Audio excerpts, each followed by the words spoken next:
Hello बच्चों, welcome back to my YouTube channel maths plaza. तो बच्चों, आज मैं इस वीडियो में Bihar board class 9th geography chapter 2 जिसका नाम है भौतिक स्वरूप, संरचना एवं उच्चावाच। ठीक है, आज हम इस चैप्टर का पार्ट डिस्कस करने वाले हैं, व्याख्या करने वाले हैं। यह जो आज जो है लेक्चर 1 है, लेक्चर फर्स्ट है, इसमें हम लोग समझते हैं। ठीक है, तो चैप्टर क्या है? भौतिक स्वरूप, संरचना एवं उच्चावाच, यानी कि physical form, structure and relief. ठीक है ना। तो हमारे देश का आकार जो विशाल है, जिसके कारण इसके भौतिक स्वरूप में विविधता पाई जाती है। यानी हमारा देश कोई छोटा मोटा देश नहीं है, बल्कि हमारा देश क्या बहुत ही बड़ा देश है। ठीक ना, हमारे देश का आकार बहुत क्या है, विशाल है, बहुत बड़ा है, जिसके कारण कि इसके भौतिक स्वरूप में जगह जगह पर विविधता पाई जाती है। यानी सभी जगह का जो भौतिक स्वरूप एक समान नहीं है। कहीं ऊंचे ऊंचे विशाल पर्वत है, तो कहीं दूसरी ओर पठार भाग है, तो कहीं दूर दूर तक जो ना चौरस दिखाई देने वाला विशाल मैदान फैले हैं। अर्थात यहाँ सभी प्रकार की स्थलाकृतियों का विकास हुआ है। हल्ला मत कीजिए। हमारे देश में जो है एक प्रकार की भूमि नहीं है। कहीं क्या है, पर्वत है, ठीक ना, ऊंचे ऊंचे पर्वत है, कहीं पे पठार है, कहीं रेगिस्तान है, कहीं मैदान है, कहीं दलदली है। ठीक ना, ओवरऑल जो है सभी जगह पर जो है सब टाइप के भूमि पाए जाते हैं। सब जगह एक समान भूमि नहीं है, अलग अलग। यहाँ सभी स्थलाकृतियां सभी जगह एक समान नहीं है। विशाल पर्वतीय भाग कहीं बर्फ से ढका है, तो कहीं उन पर घने वन उगे हुए हैं ना। अब जैसे पर्वत ही है, तो कहीं पर्वत किससे ढका हुआ है, बर्फ से। कहीं उसी पर्वत पे क्या है, तो घना घना जंगल उग गया है। ठीक ना। तो इसी प्रकार नदियां पठारी भाग को काट छाट कर उबड़ खाबड़ बना दिया है। कहीं पर नदियां जो है सीधे बहती है, तो कहीं कहीं क्या करता है, पठार को बीच बीच नदियां चीरते हुए उबड़ खाबड़ बना दिया है।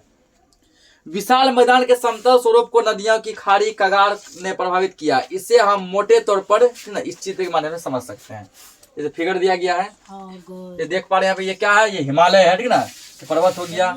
उसके बाद ये क्या है, गंगा सिंधु का मैदान, ये मैदान हो गया। ये क्या हो गया, ये दक्षिण का पठार हो गया।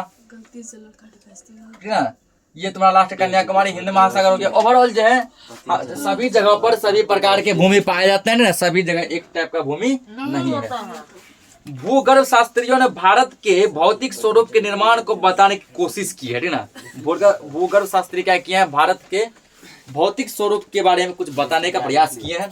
इस संदर्भ में कई सिद्धांत प्रचलित हैं, किंतु वर्तमान में अधिकतर भूगर्भ शास्त्रियों ने प्लेट विवर्तनिक सिद्धांत, प्लेट जिसको कि प्लेट टेक्टोनिक थ्योरी कहते हैं ना, प्लेट टेक्टोनिक थ्योरी कहते हैं, और हिंदी में प्लेट विवर्तनिक सिद्धांत कहते हैं, पर सहमति दी है। इस सिद्धांत के अनुसार संपूर्ण भूप्रपट्टी कई प्लेटों में विभाजित है। भारत का प्रायद्वीपीय पठार इसी का हिस्सा है ना। यानी कि इस सिद्धांत के अकॉर्डिंग क्या है, संपूर्ण भूप्रपट्टी यानी पूरा पृथ्वी जो है, पूरे पृथ्वी वो कई प्लेटों में बटा हुआ है। पूरा पृथ्वी क्या है, कई प्लेटों में बटा हुआ है। और भारत का प्रायद्वीपीय पठार भी इसी में से एक प्लेट का क्या है, हिस्सा है। ठीक ना। प्लेट विवर्तनिक यानी प्लेट टेक्टोनिक शब्द का प्रयोग तुजो विल्सन ने 1995 ईस्वी में किया, किंतु इस सिद्धांत को सर्वप्रथम WJ मोर्गन ने 1967 में प्रतिपादन किया था। पूछ सकता है अभी कि प्लेट शब्द का प्रयोग पहली बार किसने किया था, तो यहाँ पे हम लोग लिखेंगे मेन पॉइंट में। ठीक है ना, यहाँ पर ये इंपोर्टेंट पॉइंट बन जाता है, लिखना है यहाँ पे मुख्य बिंदु।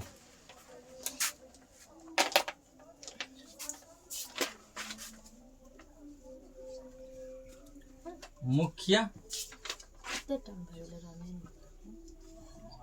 बिंदु, ठीक ना, मुख्य बिंदु। तो मुख्य बिंदु यानी मेन पॉइंट का हम लोग जो पहला नंबर यहाँ लिखेंगे, हल्ला बन के जैसे यहाँ लिखिए,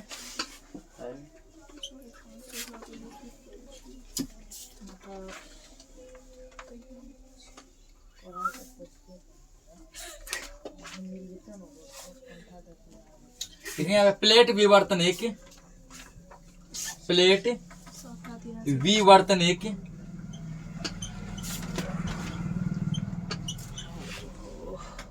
प्लेट विवर्तनिक शब्द का प्रयोग किसने किया था, शब्द का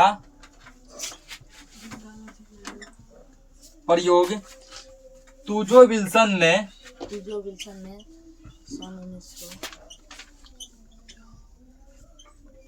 जो विल्सन ने 1965 में 1965 में किया, किंतु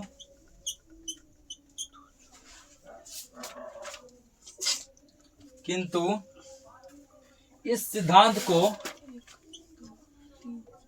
इस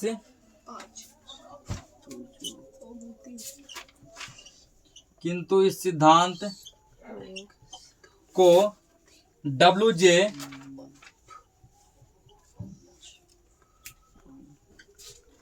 जे मॉर्गन, इंग्लिश में लिख देते हैं, डब्ल्यू जे मॉर्गन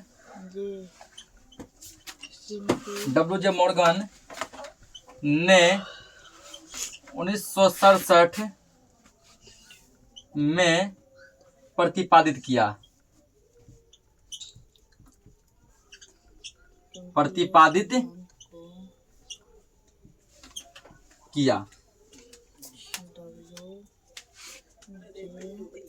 ठीक ना। तो प्लेट विवर्तनिक जिसको इंग्लिश में प्लेट टेक्टोनिक कहते हैं, ठीक है, प्लेट टेक्टोनिक। तो प्लेट टेक्टोनिक यानी प्लेट विवर्तनिक शब्द का प्रयोग जो सबसे पहली बार 1965 में किया गया था। किसने किया था? तुजो विल्सन, है ना। तो तुजो विल्सन ने 1965 में इस शब्द का प्रयोग किया था, लेकिन इस सिद्धांत को डब्ल्यू.जे. मॉर्गन ने 1967 में प्रतिपादित किया। ये केवल जो इस शब्द के बारे में जिक्र किए थे, तुजो विल्सन जो 1965 में प्लेट विवर्तनिक शब्द के बारे में केवल चर्चा किए थे, लेकिन इसके बारे में पूरा खुलकर किसने बताया? डब्ल्यू.जे. मॉर्गन ने, ठीक ना। डब्ल्यू.जे. मॉर्गन ने कब बताया था? 1967 में बताया, ठीक ना। 1967 में इन्होंने बताया, ठीक। तो इस सिद्धांत के अनुसार, यानी प्लेट विवर्तनिक सिद्धांत के अनुसार, पृथ्वी के ऊपरी परत, पृथ्वी का जो ऊपर का परत, जो ऊपर का लेयर जो 6 बड़ी एवं 9 छोटी छोटी प्लेटों से मिलकर बनी, ठीक ना। पृथ्वी का ऊपरी परत जो है 6 बड़ा बड़ा प्लेट और 9 छोटा छोटा प्लेट से मिलके बना हुआ है, ठीक ना। अब बड़े प्लेट में जैसे पहला है 6 बड़ा प्लेट है, जैसे पहला है ऑस्ट्रेलियाई, जिसको भारतीय भूखंड कहते हैं। दूसरा अफ्रीकी भूखंड, तीसरा अमेरिकी भूखंड, चौथा यूरेशियाई भूखंड, पांचवा प्रशांत भूखंड, छठा अंटार्कटिक भूखंड। और 9 जो छोटा छोटा प्लेट है, 9 छोटा प्लेट में ना अरेबियन, फिलीपीन, जुआन फुका, चौथा कोकोस, पांचवा नजका, छठा एस्केटिया, सातवां कैरिबियन, आठवां सोमालिया, नौवां बिस्मार्क। ये क्या? ये सभी पृथ्वी के प्लेट है। पृथ्वी जो है ना 6 बड़े और 9 छोटे छोटे प्लेट से मिलकर बने हैं। प्लेट धरातल के वे दृढ़ क्षेत्र है जो ठोस भूपटल का निर्माण करते हैं। प्लेट ही क्या करते हैं? ठोस भूपटल का निर्माण करते हैं, जिसपे हम लोग अभी खड़े हैं। 2 प्लेट के बीच विवर्तनिकी अथवा प्लेट सीमांत का निर्माण होता है। 2 प्लेटों के बीच प्लेट सीमांत का निर्माण होता है, या फिर यूं कहो कि प्लेट विवर्तनिक का निर्माण होता है। प्रायद्वीपीय पठार भूपर्पट्टी के सबसे पुराने भागों में से एक है, ना। पूछेगा भूपर्पट्टी का सबसे पुराना भाग कौन सा है? प्रायद्वीपीय पठार। कौन सा है? प्रायद्वीपीय पठार। यह वह खंड है जो पृथ्वी के प्रथम ठोस हुए धरातल का प्रतिनिधित्व करता है। यह भूखंड कभी समुद्र में नहीं डूबा, अर्थात यह भाग भारत का सबसे प्राचीन, कठोर एवं मूल भूखंड है। इसके बारे में लिख लेंगे एक पॉइंट। दूसरा पॉइंट लिखना है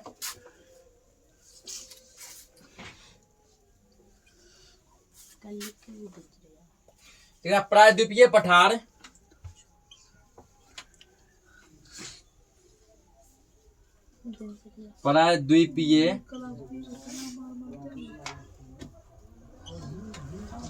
पठार भूपर्पट्टी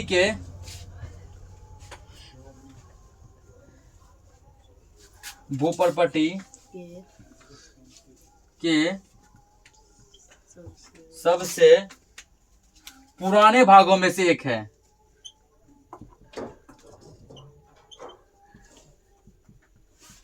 भागों में से एक है ना। यह क्या? यह जो वह पृथ्वी का वह खंड है जो पृथ्वी के प्रथम ठोस हुए धरातल का प्रतिनिधित्व करता है। ठीक, समझा चुके हैं। और जो यह भूखंड कभी भी समुद्र में नहीं डूबा। प्रायद्वीपीय पठार जो ये आज तक रिकॉर्ड है कि ये कभी भी समुद्र में नहीं डूबा है, और यह भारत का सबसे प्राचीन, कठोर एवं मूल भूखंड है। ठीक है ना। प्रायद्वीपीय पठार भूप्रपट्टी के सबसे पुराने भागों में से एक है। इसी मृदों यह भाग भारत का सबसे प्राचीन, सबसे पुराना कोई क्षेत्र है वो क्या प्रायद्वीपीय पठार है। यह भाग भारत का सबसे प्राचीन और सबसे कठोर है, ठीक ना। प्राचीन के साथ साथ क्या है, पूरा कठोर है एवं मूल भूखंड है।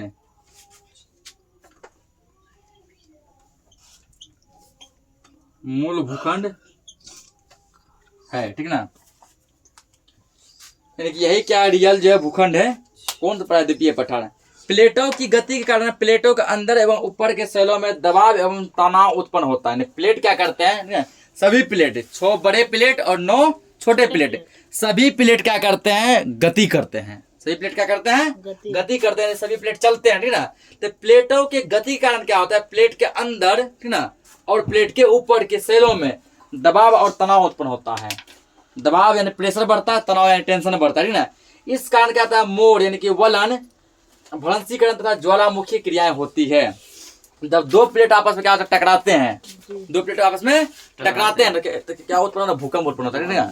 जब पृथ्वी के अंदर जो है दो प्लेट आपस में टकराते हैं तो क्या उत्पन्न होता है, पृथ्वी के ऊपर भूकंप उत्पन्न होता है। जब प्लेट के ऊपर या प्लेट के अंदर जब दबाव पड़ता है ना, प्लेट के ऊपर या फिर प्लेट के अंदर क्या पड़ता है, पूरा दबाव पड़ता है, पूरा प्रेशर पड़ता है। तो इस कारण जो है ना भ्रंशीकरण और ज्वालामुखी उत्पन्न होती है, ठीक ना। तो क्या होता है, ज्वालामुखी विस्फोट होता है। जैसे हाल अभी जो है, ठीक ना, किसी जगह पे ज्वालामुखी का विस्फोट हुआ है, नाम से थोड़ा अनजान है।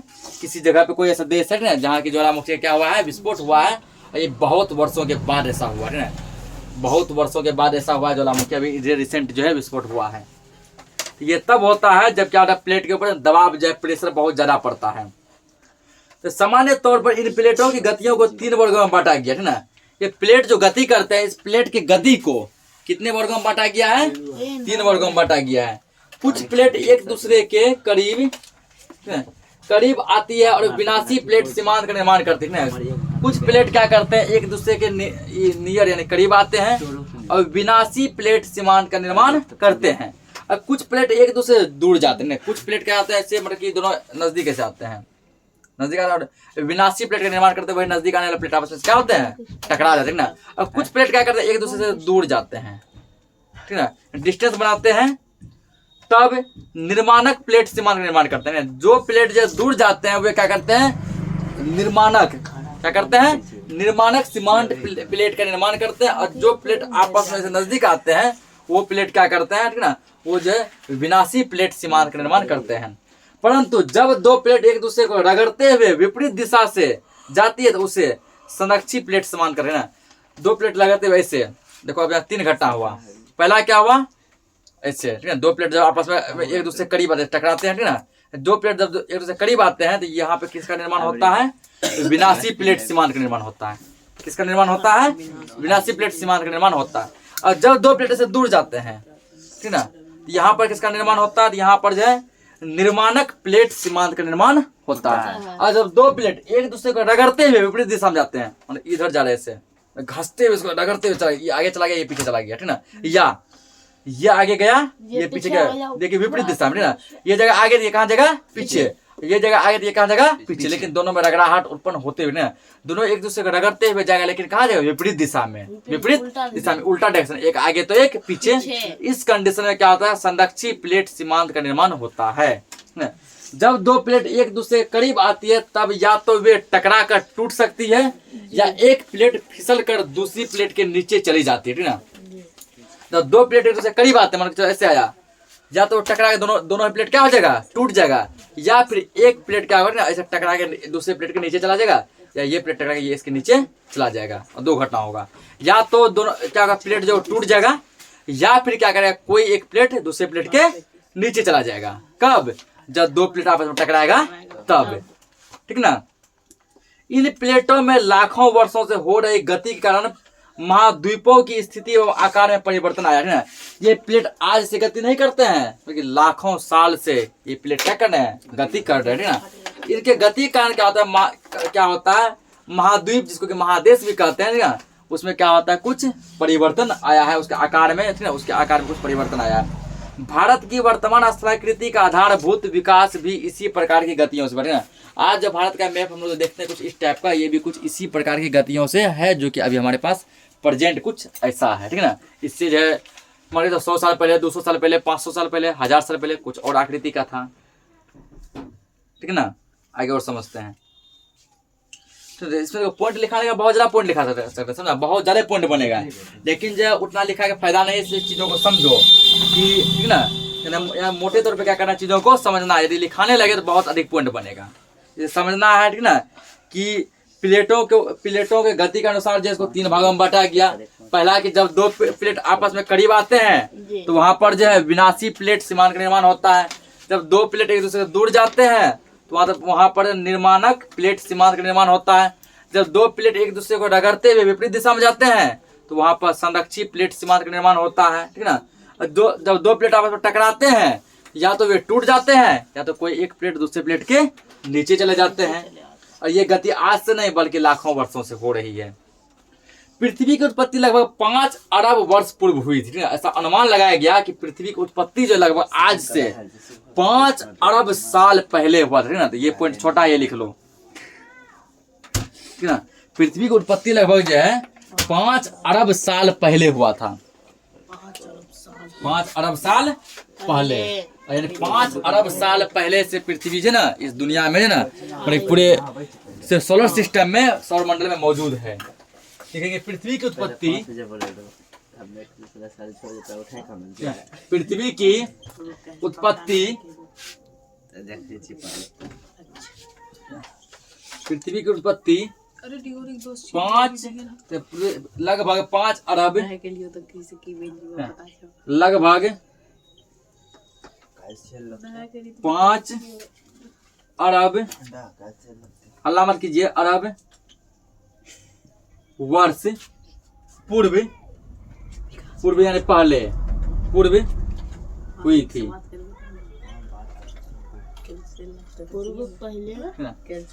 पृथ्वी की उत्पत्ति जो लगभग जो 5 अरब वर्ष पहले हुई थी, ठीक ना। अब पृथ्वी की इस आयु को, यानी पृथ्वी के जो इस उम्र को, यानी 5 अरब के उम्र को 4 वर्गों में बांटा गया, 4 महाकल्पों में बांटा गया। महाकल्प को इंग्लिश में ईरा कहते हैं, क्या कहते हैं, ईरा, ठीक ना। 4 महाकल्पों में 4 ईरा में बांटा गया। पहला अजैविक, जिसको आइजोनिक कहते हैं इंग्लिश में, ठीक है। पहला क्या, अजैविक। और दूसरा है पुराजीव यानी प्रारंभिक, जिसको प्राइमरी कहते हैं। तीसरा है मध्य जीव, जिसको द्वितीय भी कहते हैं, ठीक ना, मेसोजोइक, ठीक है। और चौथा है नूतन जीव, ठीक है, केनियोजोइक। और फिर इन्हें कल्प, ठीक है, यानी कि पुनः इन्हें कल्प यानी कि पीरियड में बांटा गया है, ठीक है। पूर्व कैम्ब्रियन की सबसे लंबी अवधि रही है। यह पृथ्वी की उत्पत्ति से लेकर आज से लगभग 55 करोड़ वर्ष पहले समाप्त हुआ था, ठीक है। यानी कि जितना भी पार्ट बांटा गया पृथ्वी को, इसमें जो सबसे लंबा जो रहा है वो रहा पूर्व कैम्ब्रियन, पूर्व कैम्ब्रियन। ये सबसे लंबा समय तक रहा, जब से पृथ्वी का निर्माण हुआ तब से लेकर, ठीक है ना, आज से लगभग 55 करोड़ वर्ष पहले तक वो समय था। यानी आज से 55 करोड़ वर्ष पहले क्या हुआ, उस काल का समाप्त हुआ जब से पृथ्वी निर्माण हुआ था, तब से लेकर आज तक। भारत 20 करोड़ वर्ष पूर्व सुदूर दक्षिण में था, जो गोंडवाना लैंड का भाग था, ना। आज से लगभग 20 करोड़ साल पहले भारत का सुदूर दक्षिण में था, जो गोंडवाना लैंड का भाग था। इसी गोंडवाना लैंड में भारत, ऑस्ट्रेलिया, अफ्रीका और दक्षिण अमेरिका के क्षेत्र शामिल थे, ठीक है। यहाँ एक पॉइंट और बनेगा, लिखना है,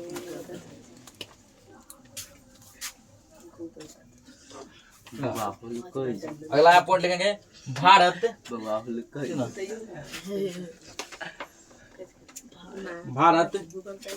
20 करोड़ वर्ष पूर्व, भारत 20 करोड़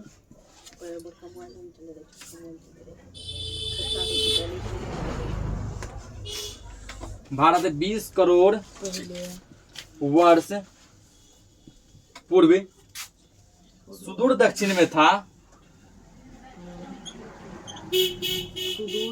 सुदूर दक्षिण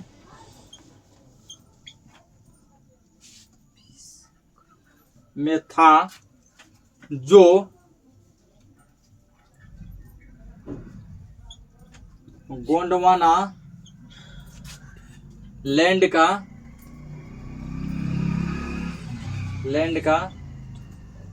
भाग था ना। भारत जो है 20 करोड़ वर्ष पूर्व कहाँ था? सुदूर दक्षिण में था, जो क्या था? गोंडवाना लैंड का एक भाग था, ठीक ना। और गोंडवाना, ठीक है, सुदूर दक्षिण में क्या भारत ही नहीं जो है, इसके अलावा जो है ना गोंडवाना लैंड का भाग था। और इसी गोंडवाना लैंड में भारत के अलावा जो है ऑस्ट्रेलिया, अफ्रीका और दक्षिण अमेरिका के भी क्षेत्र शामिल थे, ठीक ना। संवहनीय धाराओं ने भूप्रपट्टी को अनेक टुकड़ों में विभाजित कर दिया, लेकिन ये बाद में क्या हुआ? भूप्रपट्टी जो है बहुत सारे टुकड़ों में बट गया। भारत ऑस्ट्रेलिया भूमि से अलग होकर अर्थात दक्षिण भारत का पठार उत्तर दिशा की ओर प्रवाह के कारण अपने से अधिक बड़े प्लेट यूरेशियन प्लेट से टकराया, ठीक है ना। अब देखो, भारत पहले कहाँ था? तो भारत पहले जो है आज से लगभग 20 करोड़ वर्ष पहले भारत सुदूर दक्षिण में था, यानी पूरे किस भाग में था? दक्षिण भाग में था, ठीक ना, जो गोंडवाना लैंड का भाग था। ये दक्षिण भाग क्या था? गोंडवाना लैंड का भाग था। और यहाँ पर इस गोंडवाना लैंड में जो है भारत, ऑस्ट्रेलिया, अफ्रीका और दक्षिण अमेरिका ये सभी देश क्या थे? शामिल थे। लेकिन संवहनीय धाराओं ने भूप्रपट्टी को अनेक टुकड़ों में बांट दिया। संवहनीय धारा क्या किया? भूप्रपट्टी को अनेक टुकड़ों में बांट दिया। अब भारत क्या हुआ? ऑस्ट्रेलिया भूमि से अलग हो गया। पहले भारत ऑस्ट्रेलिया भूमि में ही टच था, ठीक ना, क्योंकि ये सभी गोंडवाना लैंड के हिस्सा थे, तो सभी एक जगह क्या था? एक दूसरे से अटैच था। लेकिन जो है ना क्या हो गया? भारत जो है ऑस्ट्रेलिया भूमि से अलग होकर अर्थात दक्षिण का पठार उत्तर दिशा की ओर बह गया, ठीक ना। दक्षिण का पठार जब वो कहाँ बह गया? उत्तर दिशा की ओर प्रवाह के कारण अपने से अधिक बड़े प्लेट यानी कि यूरेशियन प्लेट से टकराया, ठीक ना। दक्षिण का पठार क्या हुआ? अपने दक्षिण का पठार जो उत्तर दिशा की ओर प्रवाह के कारण बह गया, अपना से बड़ा प्लेट जो यूरेशियन प्लेट से टकरा गया। इस प्रकार लगभग 7 करोड़ वर्ष पूर्व तो ओलिगोसिन कल्प में इन टकराव से दोनों प्लेटों के बीच स्थिर थेतिस भूसन्नति के अपसादी चट्टान में वलय पैदा हुआ और पश्चिमी एशिया के पर्वतीय श्रृंखला का विकास हुआ, जिनके निर्माण कार्य आज भी जारी है। कुछ यहाँ मेन फैक्ट समझेंगे। तो पूर्व में भूमंडल पर केवल एक ही भूखंड था जिसे पोंजिया कहा जाता है ना। देखिए पूर्व में जो है सबसे यानी प्राचीनतम समय में पूरे भूप्रपट्टी पर, पूरे भूमंडल पर बस एक ही भूखंड था। कितना भूखंड था? केवल एक, जिसको हम लोग कहते थे पोंजिया। क्या कहते थे? पोंजिया, ना। इसके उत्तरी भाग को आंग्रा लैंड और दक्षिणी भाग को गोंडवाना लैंड कहा जाता है ना। तभी जो है पूरे भूमंडल पर बस एक ही भूखंड था, जिसको क्या कहते थे? पोंजिया। क्या बोलते थे? पोंजिया। पोंजिया को 2 भागों में बांटा गया था, उत्तर और दक्षिण, ना। उत्तरी भाग को हम लोग अंगारा कहते थे, अंगारा लैंड। पोंजिया के उत्तरी भाग को क्या कहते थे? अंगारा लैंड। और पोंजिया के दक्षिणी भाग को कहते थे गोंडवाना लैंड। क्या कहते थे? गोंडवाना लैंड, ना। उसी दक्षिणी भाग में इसका जो है भारत एक हिस्सा था, गोंडवाना लैंड। और इसके मध्य में थेतिस सागर था, ना। यानी कि पोंजिया के मध्य यानी कि बीचों बीच में कौन सा सागर बहता था? थेतिस। कौन सा? थेतिस सागर ये बहता था, ना। थेतिस, ठीक है। प्रायद्वीपीय पठार गोंडवाना लैंड का अंश है और वास्तव में यही भाग भारत की आधार भूमि है, ठीक है। ये भाग भारत की क्या आधार भूमि है, ठीक। हिमालय के ऊपर उठने तथा उसके दक्षिण में टेथिस के शेष भाग के नीचे मुड़ने तथा उनमें अवसादों के निक्षेप के कारण एक बहुत बड़ी द्रोण यानी बेसिन का निर्माण हुआ। इसके बाद उत्तरी पर्वतों एवं दक्षिण के पठारों से बहने वाली नदियां अवसाद के द्रोणी में निक्षेप होने से एक बड़े समतल भूभाग का विकास हुआ। इस प्रकार क्या हुआ? बड़े समतल भूभाग का एक जमीन का विकास हुआ, जो भारत का विशाल मैदान कहलाया। यही भूभाग क्या हुआ? भारत का विशाल मैदान कहलाया। सागरों से टकराती लहरों और पठार से निकलने वाली नदियों के अवसादी निक्षेप से समुद्र तटीय मैदान का विकास हुआ। सागर से टकराती लहरें, और पठार से निकलने वाली नदियों के अपसादी निक्षेप से क्या हुआ? समुद्री तटीय मैदानों का विकास हुआ। समुद्र के किनारे जो मैदान है उसका विकास हुआ। अंडमान निकोबार द्वीप समूह निम्नलिखित उच्च पर्वतीय भूमि का अवशेष है, जबकि लक्षद्वीप का निर्माण प्रवाली निक्षेप द्वारा हुआ है। भारत के संपूर्ण क्षेत्रफल का 11% पर्वतीय भाग, 28% पठारी, 18% पहाड़ी और 43% भूभाग मैदानी है, ठीक ना। ये बंटवारा समझ लो सब। सुनो यहाँ पे, ठीक ना, पूछ सकता है कि भारत के कुल क्षेत्रफल का कितना % भाग जो पर्वत है। याद रखना, भारत में कुल 11% भाग क्या है, पर्वत है, ठीक ना। पूछेगा भारत के कुल क्षेत्रफल का कितना % भाग पठारी क्षेत्र है, 28%, ठीक ना। 28% भाग क्या पठारी क्षेत्र है। पूछेगा कितना % भाग जो है पहाड़ी क्षेत्र है, तो भारत के कुल क्षेत्रफल का 18% भाग क्या है, पहाड़ी क्षेत्र है। पूछेगा कितना % भाग मैदानी क्षेत्र है, यानी जिस मैदानी क्षेत्र में हम लोग अभी निवास करते हैं ना, बिहार क्या है मैदानी क्षेत्र, ऐसा ऐसा पूरे भारत में कुल कितना % है, तो भारत के कुल क्षेत्रफल का 43% भूभाग जो है क्या है, मैदानी है। 43% क्या है, मैदानी है। पहाड़ी एवं पठारी भाग की औसत ऊंचाई लगभग 300 से 900 मीटर के बीच है, ठीक है, यानी मिनिमम 300 मीटर और मैक्सिमम 900 मीटर है पहाड़ी और पठारी की ऊंचाई। उत्तर के पर्वतीय भाग की औसत ऊंचाई 1200 मीटर से 6000 मीटर के बीच है ना। उत्तर ये पहाड़ का, और पठार जो है बड़ा पर्वत जो है, ठीक ना, बड़ा पर्वत का जो औसतम जो ऊंचाई है वो है 1200 से 6000 मीटर के बीच, मिनिमम 1200 मीटर और मैक्सिमम 6000 मीटर तक। और इस भूभाग में कुछ शिखर ऐसे जिसकी ऊंचाई 8-8 मीटर तक ना, कुछ ऐसे शिखर बड़े बड़े पर्वत हैं जिसकी ऊंचाई लगभग है 8-8 मीटर तक है, और उससे भी अधिक है। इनसे अधिकतर चोटियां वर्ष भर बर्फ से ढकी रहती है ना। 8,000 मीटर से भी अधिक ऊंचाई तक जो बड़े बड़े जो है पर्वत हैं ना, वो क्या होते हैं, साल के सालों भर बर्फ से ढके रहते हैं। किससे ढके रहते हैं, बर्फ से ढके रहते हैं। यहाँ दबाव के कारण परिवलन एवं क्षेप भ्रंश मिलते हैं। झीलों के निक्षेपित होने से बृहद हिमालय में कई घाटियों का निर्माण हुआ है। तो उत्तर की उच्च भूमि के मध्य में हिमालय 1000 मीटर से भी अधिक गहरी गॉर्ज पाई जाती है, जिसमें कई नदियां प्रवाहित होती है। इस भूभाग के दक्षिण में शिवालिक में भी कई महत्वपूर्ण घाटियों का विकास हुआ है।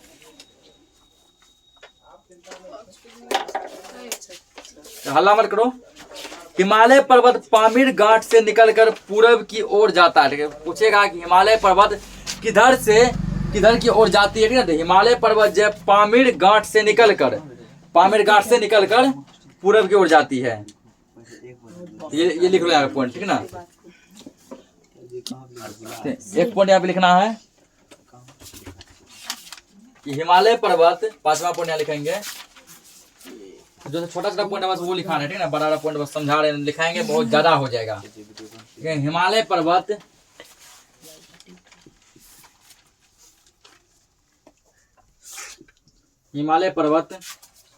पामीर घाट से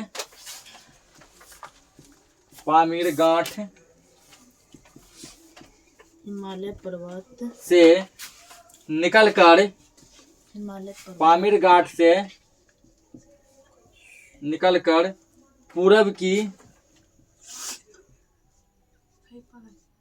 पूरब की ओर अलामत कीजिए, पूरब की ओर जाता है। हिमालय पर्वत जब पामीर घाट से निकलकर किसकी ओर जाती है, पूरब की तरफ जाती है, ठीक ना। यह दक्षिण की ओर चाप बनाते हुए उत्तर पूर्व की ओर चली जाती है। दक्षिण की तरफ चाप बनाते हुए उत्तर पूर्व की ओर चली जाती है। ब्रह्मपुत्र नदी को पार करने के उपरांत यह दक्षिण की ओर मुड़ जाती है। यानी यह पर्वत जो ब्रह्मपुत्र नदी को पार करती है, उसके बाद क्या करती है, दक्षिण की तरफ मुड़ जाती है। जहां ये पटकोई कहाँ, अरुणाचल प्रदेश में, ठीक ना। पूछ सकता है पटकोई कहाँ है, अरुणाचल प्रदेश में। और नागा कहाँ है, नागालैंड में, ठीक ना। नागालैंड, मणिपुर तथा लुसाई यानी मिजोरम पहाड़ियों के नाम से विख्यात है। मणिपुर तथा लुसाई क्या है, मिजोरम पहाड़ियों के नाम से विख्यात है। इसे पूर्वांचल की पहाड़ियां भी कहा जाता है, ठीक है। हिमालय को क्या कहते हैं हम लोग, पूर्वांचल की पहाड़ियां भी कहते हैं। हिमालय क्षेत्र में कई छोटी बड़ी हिमानियां मिलती है। हिमालय क्षेत्र में क्या करते हैं, कई छोटी बड़ी हिमानियां आके मिलती है। इनमें से गंगोत्री, यमुनोत्री, सियाचिन, बाल्टोरा, बिआको तथा बतुरा प्रमुख हैं। यहाँ कई प्रसिद्ध दर्रे भी हैं। इनमें जम्मू कश्मीर से जोजिला और बुर्जिल, हिमाचल प्रदेश में बड़ा लाचला और सिपकिला, उत्तरांचल में थागला तथा सिक्किम में नाथुला और जालेपला, ये सभी दर्रे बहुत प्रमुख हैं।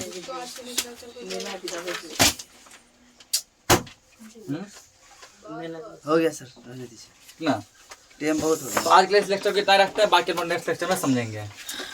जय श्री राम।